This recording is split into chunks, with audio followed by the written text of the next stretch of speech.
Mister dependable Mushfiqur Rahim ফুরিয়ে যাননি, এখনো আছেন তরুণ। এবার দারুণ এক শট খেলে সেটাই করলেন প্রমাণ। নিলাম থেকে প্রথম ধাপে দল না পাওয়ায় সমালোচনা করেছিল নিন্দুকরা। এবার টানা 2 ম্যাচে অসাধারণ পারফরমেন্স করে সবকিছুর জবাব দিলেন তিনি ব্যাট হাতে। মুশফিকের সেই দুর্দান্ত শট নিয়ে বাকিটা জানবো রিপোর্টে।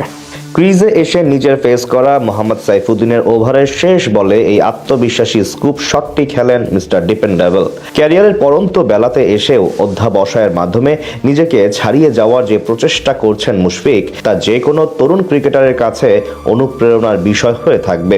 আসলে প্রথম ম্যাচেও দেখা গিয়েছিল মুশফিক শো। সিলেট টাইটান্সের বিপক্ষে অপরাজিত 51 রানের একটি অনবদ্য ইনিংস খেলে দলকে জেতান 38 বছর বয়সী এই উইকেট কিপার ব্যাটার। অথচ এই মুশফিককে নিয়ে নিলাম টেবিলে চলে নানান ঘটনা। অকশনের শুরুতে তাকে কিনতে আগ্রহ দেখায়নি কোনো ফ্র্যাঞ্চাইজি। পরবর্তীতে এই ক্যাটাগরির এই খেলোয়াড়কে বেস প্রাইস 35 লক্ষ টাকায় দলে ফেরায় রাজশাহী ওয়ারিয়র্স। তবে মুশফিক তো মিস্টার ডিপেন্ডেবল, যিনি কিনা বাংলাদেশের জার্সিতে 100টি টেস্ট খেলা একমাত্র ক্রিকেটার।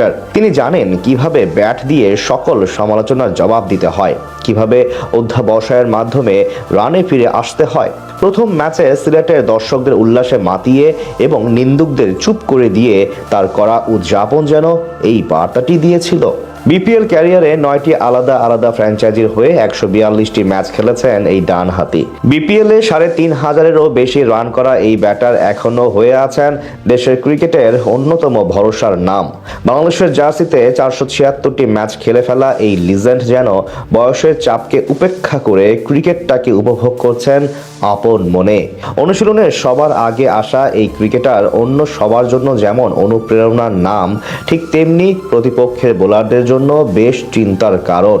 উইকেটের চারদিকে দৃষ্টিনন্দন সব শট খেলা কিংবা স্ট্যাম্পের পেছনে গ্লাভস হাতে দাঁড়িয়ে অধিনায়ককে সিদ্ধান্ত নিতে সাহায্য করা। দলের স্বার্থে মুশফিক এখনো নিজের সবটা দিতে প্রস্তুত থাকেন।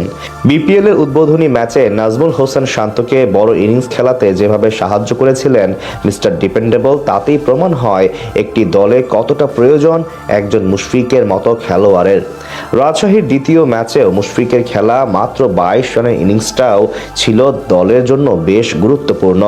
2005 সালে ঐতিহাসিক লর্ডস ক্রিকেট গ্রাউন্ডে ইংল্যান্ডের বিপক্ষে অভিষেক হওয়া এই ব্যাটারের দীর্ঘ 20 বছরের ক্রিকেট ক্যারিয়ারের নানা উত্থান পতন থাকলেও তিনি ব্যাট হাতে ছিলেন সবসময় উজ্জ্বল। তবে মুশফিক তো মিস্টার ডিপেন্ডেবল, যিনি কিনা বাংলাদেশের জার্সিতে 100টি টেস্ট খেলা একমাত্র ক্রিকেটার। বিপিএল এর 12তম আসরেও মুশফিকের ব্যাটে রান দেখতে চাইবে ভক্ত সমর্থকরা।